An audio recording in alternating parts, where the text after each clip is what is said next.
The spirit consciousness की दुनिया में आपका स्वागत है। The astral body and other astral phenomena के पुस्तक अध्ययन सत्र में अब हम आगे बढ़ेंगे मॉड्यूल 2 में। अब तक इस अध्याय में हमने देखा एस्ट्रल मैटर के प्रकार और उनके ग्रेड, उनकी परस्पर प्रकृति, एटम की संरचना। अब हम देखेंगे एस्ट्रल शरीर की रचना। जैसा कि यह आवश्यक है कि भौतिक यानी फिजिकल शरीर को अपनी सभी स्थितियों में भौतिक पदार्थ होना चाहिए, उदाहरण ठोस, सॉलिड, तरल, लिक्विड आदि।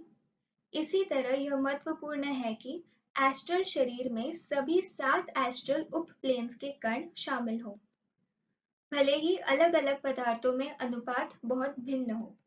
इसलिए मनुष्य का एस्ट्रल शरीर सभी 7 ग्रेडों से बना है और मनुष्य की सभी प्रकार की इच्छा का पूर्ण सीमा तक अनुभव करना संभव है। जैसे कि चर्चा की गई है, एस्ट्रल प्लेन से एस्ट्रल पदार्थ मनुष्य के एस्ट्रल शरीर में मौजूद है।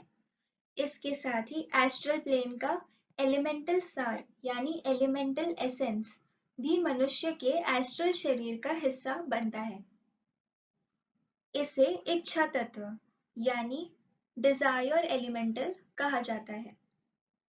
यह एस्ट्रल पदार्थ द्वारा की गई अद्वितीय प्रतिक्रिया है जो एस्ट्रल पदार्थ को म्यान के रूप में यानी कवरिंग के रूप में काम करने में सक्षम बनाती है, जिसमें सेल्फ समझ और अनुभूति प्राप्त कर सकता है।